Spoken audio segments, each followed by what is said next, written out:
Now, I know you're an ambitious guy. You don't just want a crazy physique with nothing else to show for.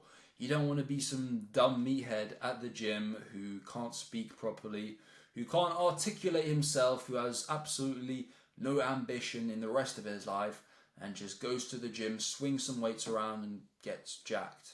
No, you also want the ability to sit down and focus for hours on deep, meaningful work that is going to move your life forward without constant brain fog, without energy crashes. You want constant, predictable energy to perform at your peak all day. The trouble is, you have all these fitness influencers who all they do is go to the gym, eat, make content about it. So the advice they give to real high performing guys is not very relevant. And I'm sure you've noticed that whenever you've tried to follow one of these fitness influencer diets, you're always battling, or sometimes you have brain fog. You might have good training sessions, you might be getting a good physique, but you don't have the mental capacity to sit down and focus the way you deserve to. Let's just say it how it is. Bodybuilding is not for you. You don't want this off-season bloat of stuffing your face, trying to gain as much size as possible while going about your day, full of brain fog, no energy, no real self-belief because you're looking at a bit of a soft mess in the mirror. I'm sure you also don't want to go through a deeply draining fat loss phase where it's extremely uncomfortable, you're constantly battling hunger, you have crazy insomnia, your emotions are all over the place, and you're getting so depleted and in survival mode that it's even harder to focus.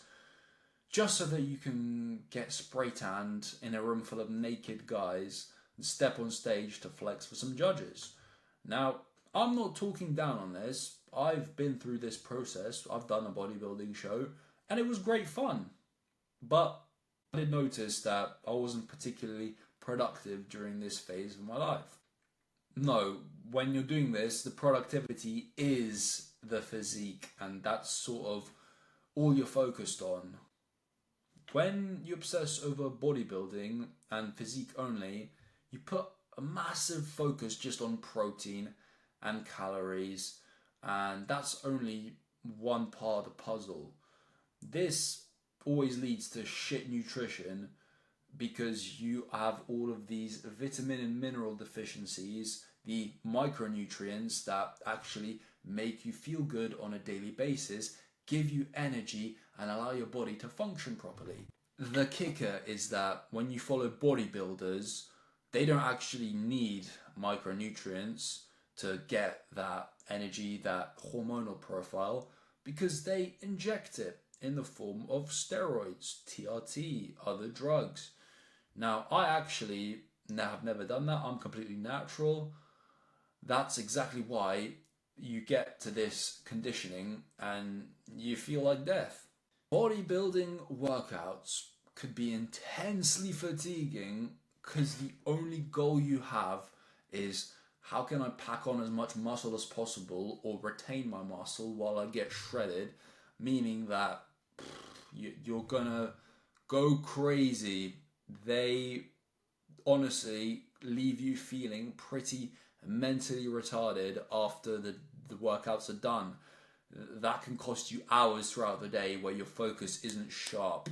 No, there's a completely different way of training where we minimize fatigue. We focus on having you leave the gym feeling incredible and energized. Bodybuilding life results in this chaotic up and down. No, as high performers, we want stability. We want calm. We want focus and precision. This also means that bulking is not for you either. So when I got into this fluffy, soft condition, my energy was so low. This gluttony of stuffing your face way more than you need to puts you at a lower frequency where your thoughts are just more negative. You don't have this presence of crazy energy about you. Your self-image is lower because it's just not necessary. It's not necessary to eat and eat and eat and eat, and this constant digestion that is plaguing you throughout the day is always resulting in low energy because your brain cannot use the energy that your digestive system is using. So constantly eating, bulking, trying to put on mass is not for you. But do you know what is for you? It's staying around 10% body fat year round. You're always feeling sharp as a razor. Every single time you might be feeling a bit of negativity, all you have to do is look in the mirror, do a little flex, and the self-belief just comes back. You feel incredible, and it puts you as a rare outlier, a true standout among the mass of bulking bros, in other words, emotional eaters. You are no longer a slave to the impulse of food. This shows a level of self-mastery and discipline that you just can't get across when you're big and bloated and puffy and bulked. Staying around 10% body fat is also going to mean that you're going to have to experience a bit more hunger than if you were when you were bulked up. And that's not a bad thing. I want you to change your relationship with hunger. Think of it as in the pursuit mode. And I think you know exactly how it feels to sit down at your desk and work with just a bit of coffee in your system, fasting. The mental clarity is insane. If you haven't tried that, my goodness, you are in for a treat. So throughout most of your day, as you go about conquering your goals, it's very, very helpful to stay just slightly hungry. I'm not saying you should be always in starvation mode, no, but small meals throughout the day will help you act with a lot more urgency and clarity without the constant gurgling of your digestive stomach. Again, I'm not saying you need to fast all day, but it's especially beneficial for the deepest work block in the morning where you're doing your highest leverage tasks. So the more you eat in one sitting, the more bloated and sluggish you will feel afterwards. But once your day is over and all of your non-negotiables for growth have been completed, that is the time to feast like a king and actually feel like you've earned it. Those feasts always just hit the spot. So what would an ideal day look like for timing your macros around your work? Well, first things first, in your deepest work block in the morning, the best thing to do is just have your focus supplements, keep fasting, drink some black coffee and whatever other nootropics you might be experimenting with that day, and just lock in, just focus, go hard for 2 to 4 hours and get that highest impact work out of the way before you have to start worrying about food and training, etc., etc. That's the way I love to do it myself. Obviously, when we're working together, we can play around with all of the details because we might not have the same chronotype, which means our circadian rhythms in terms of how optimal we feel at different times of the day, whether we're night owls, morning birds, that can all play into this matter. And obviously I can't make a guide for every single individual. So you've done your deepest work block. Now it's time for your pre-workout meal.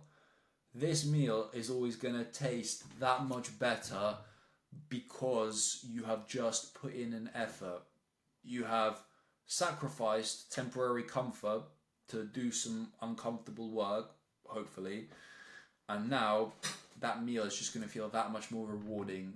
You're not starting your day with a big bloated breakfast and just trudging your way through your tasks. No, you're sharp, you're energetic, and then you feel way more fulfilled after earning that food.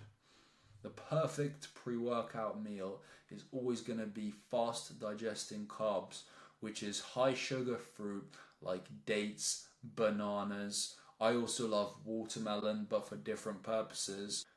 as well as some maple syrup or raw honey, which gives you those really quick hitting sugars that are like rocket fuel for your workouts. And so you have your pre-workout meal of fast digesting carbs, you go to the gym, you train hard, and then you come back for a post-workout meal where you have high protein to recover from your training, a good amount of carbs to restore your muscle glycogen and help you recover, and lowish fat, quite low fat, just because fat is gonna be very slow on digestion, and we want this pretty much just gone as quickly as possible, which will help if you go for a digestion walk. Just get some time in nature, get out into the sun. Maybe don't even go for a walk, maybe just sit and stare at a wall, whatever whatever works for you.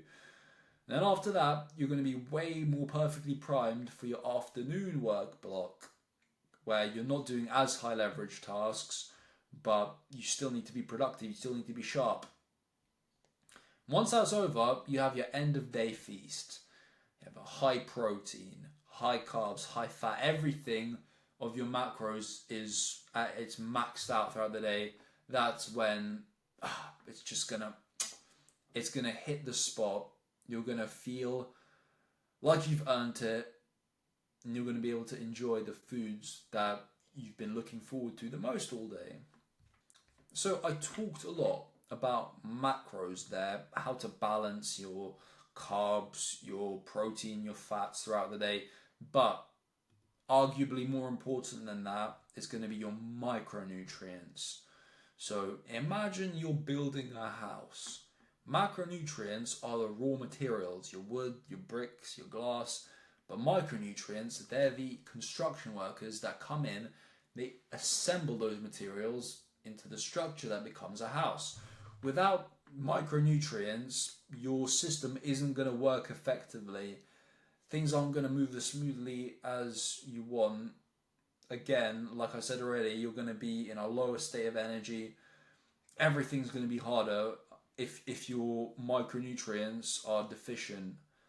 A good thing for you to see just how much area of opportunity you have is to download the app Chronometer, track a day of eating, and see how deficient you really are, which is going to make you feel unsurprised at how low your energy is. If you want a cheat code for getting your micronutrients without that much wasted mental energy, honestly, plant-based diet is an amazing tool.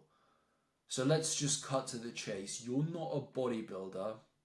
Your only goal in life is not to build as much muscle as possible. You're a cognitive athlete. Your sport is your work. So you obviously don't want to waste half the day on digestion, which is why plants are superb. They're in and out of your system like that.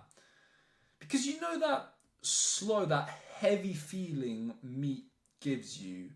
You know when you have a big juicy steak and some eggs, yeah, it might be delicious, it might taste good, but you just feel that heavy sensation in your stomach. Well, that's because fat and protein, they are very, very, well, fat is very slow to digest, but protein, it takes a lot of energy to digest. So it's very taxing to be digesting all of this food. And here's the interesting thing I observed when I went vegan. I used to think that the carbs were the problem, that it was the rice, the potato, that would make me feel this mental fog, or what I like to call carb retardation, to be able to not focus when I sat down and did some work. But funnily enough, I've noticed now that it's not the case at all. It was the meat doing it.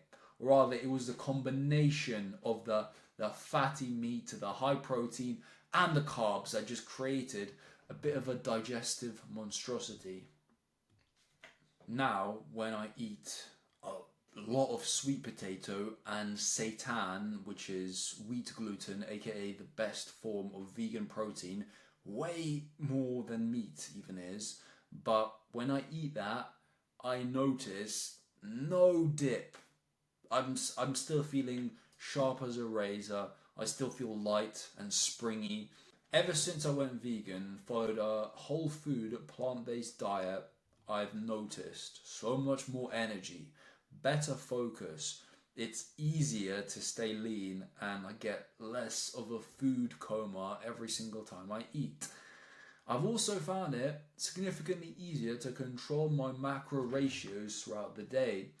When you eat meat, it's pretty hard to separate proteins and fats. Yeah, you can do egg whites, chicken breast, but they are very low in micronutrients and are just not a great bang for buck addition.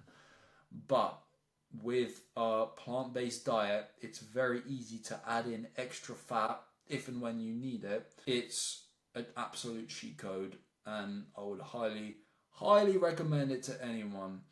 Now, if all of that makes sense and you don't want to try to work it out alone because you know that time is money and time is the one thing you'll never get back, and you just want to time travel, speed up the process a bit, then there's going to be a little link down below.